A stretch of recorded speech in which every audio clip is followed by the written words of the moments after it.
Oke, salam dan salam sejahtera. Dan pencerahan saya masih lagi berkisar dengan isu panas, yaitu SRC International, yang mana kita tahu apabila Datuk Seri Najib disabitkan bersalah atas kesalahan yang mana RM42 juta masuk dalam akaun peribadi beliau, yang mana perkara ini kita lihat apabila berlakunya jatuhnya hukuman, iaitu selama 12 tahun penjara serta 210 juta denda.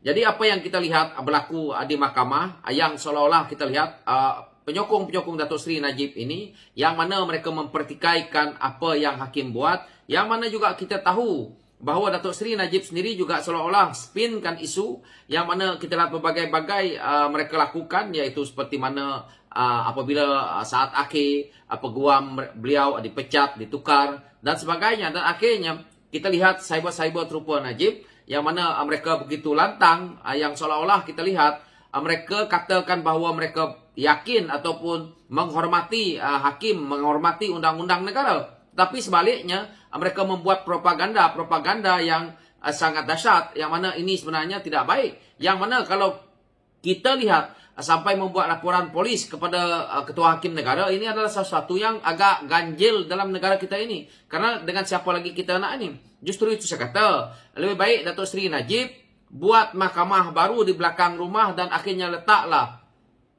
cyber terupa beliau itu untuk menjadi hakim. Dan saya rasa Datuk Seri Najib boleh letak Lobak Men sebagai ketua hakim negara. Kalau tidak mempercayai hakim yang ada dalam negara ni. Mereka hakim ini, yang mana kita tahu 5 orang hakim ini, yang mana kita tahu diketuai oleh ketua hakim negara, iaitu Tun Tengku Maimun Tuan Mat, bersama Hakim Besar Sabah Sarawak. Tahu, ini bukan main-main. Hakim Besar Sabah Sarawak, Tan Sri Abang Iskandar Abang Asim, dan Hakim Mahkamah Persekutuan Datuk Nalini Patmanatan dan Datuk Mary Lim Tiam Chuan dan Datuk Muhammad Zabidin Muhammad. Dan mereka ini adalah mereka yang mewakili hakim kita, yang mana 5 orang panel hakim ini yang untuk melihat kes Datuk Seri Najib ini. Mereka ini bukan orang cokia-cokia, bukan seperti Lobak Men, bukan seperti pemuda UMNO, bukan seperti Presiden UMNO.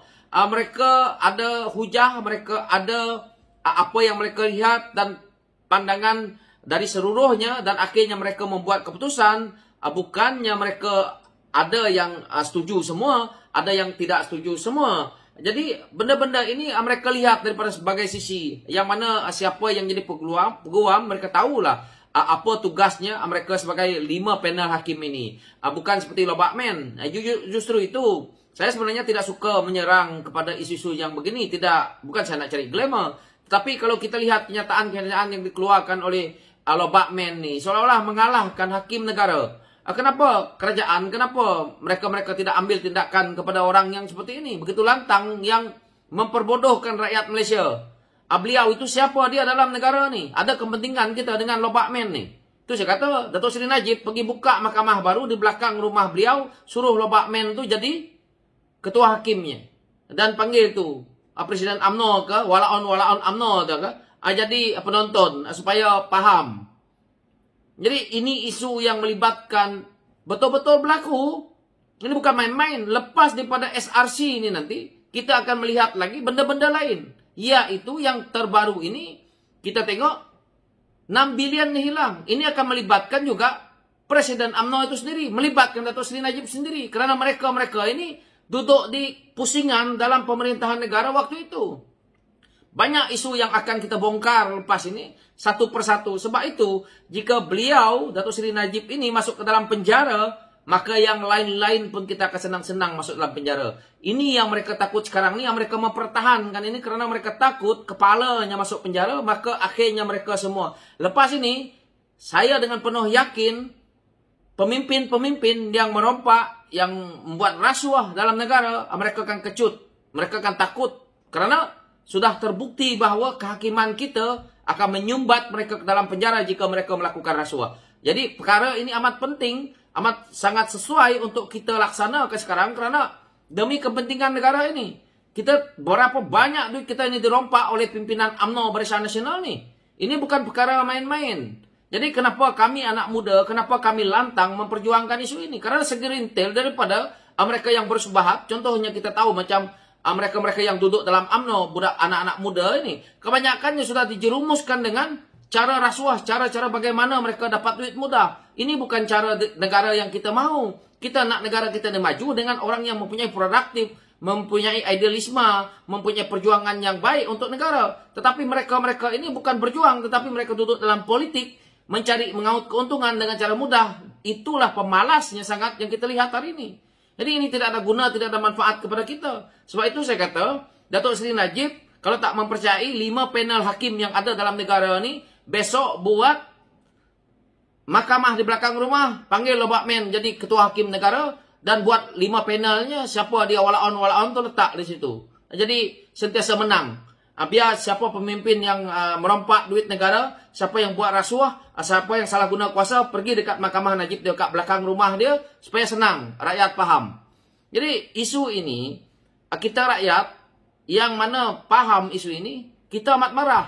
Karena duit berbilion hilang. Belum lagi Pandora Paper ini. Pandora Paper ini yang mana kita tahu, duit yang diselewengkan melalui apa yang kita lihat hari ini, dia akan pergi ke luar.